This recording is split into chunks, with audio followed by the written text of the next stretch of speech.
Hello বন্ধুরা, আপনারা কেমন আছেন?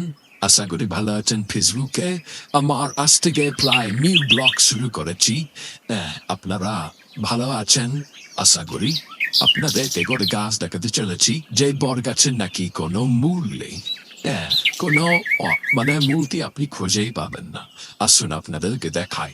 দেখতে পাচ্ছেন এই গাছটিতে আসল মূল খুঁজে পাবেন না। তেমন মানে গাছটি বা বের হয়েছে।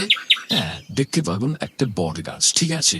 এটাকে মানে এটা প্রায় আজ থেকে এবং এখানকার যে লোকেরা বলছে যে এই গাছটি নাকি তে ভূত থাকে। মানে এটা কিন্তু রাতের বেলা আপনারা বুঝতে পারবেন। দেখুন গাছটিকে ঠিক ভালো করে দেখুন। এই গাছটির মধ্যে কিনা ভূত থাকে, ঠিক আছে? এবং তাও আমি এটি সাহস করে এইভাবে ভিডিওটা বানাচ্ছি। হ্যাঁ, এবং যদি এই ভিডিওটি ভালো লাগে তাহলে লাইক, কমেন্ট, শেয়ার করবেন। এবং আমি একটু তাড়াতাড়ি আপনাদেরকে করছি কারণ আমারও ভয় লাগছে এবং আমি চাই না যে এখানে বেশিক্ষণ থাকতে পারি।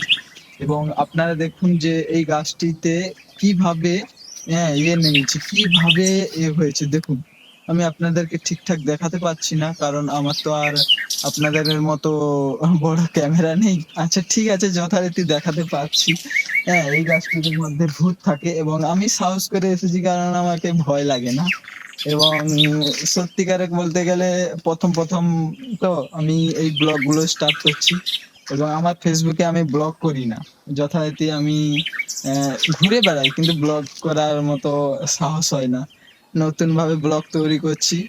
তার জন্য যদি ভিডিওটা ভালো লাগে ঠিক লাইক, কমেন্ট এবং শেয়ার ওইসব যা থাকে ওইসব আপনারা করবেন এবং ভালোবাসা দেবেন। দিলে আপনাদের কাছে নতুন ঘোরার জায়গা থেকে শুরু করে নতুন উড়িষ্যার বিশেষ করে নতুন জঙ্গল থেকে শুরু করে আপনাদেরকে সবকিছু দেখাবো। দেখতে পাচ্ছেন তো গাছটি, এইগুলা কিন্তু আসল মূল নয়। আমিও ঠিকঠাক ঘুরে ফিরে দেখেছি, মূল দেখতে পাইনি। এই বট গাছটি বহু বছর পুরাতন গাছ। হ্যাঁ, এবং এই গাছটিতে নাকি ভূত থাকে এটা বলেছে। এবং আমিও সাহস করে ঠিকঠাক করতে পারছি না, আমারও ভয় লাগছে খুব। এর পাশে যেতে পারছি না। হ্যাঁ, ঠিক করে দেখুন আপনারা কিভাবে বিলের মধ্যে এই গাছটি পুরো বিরাজমান হয়ে আছে।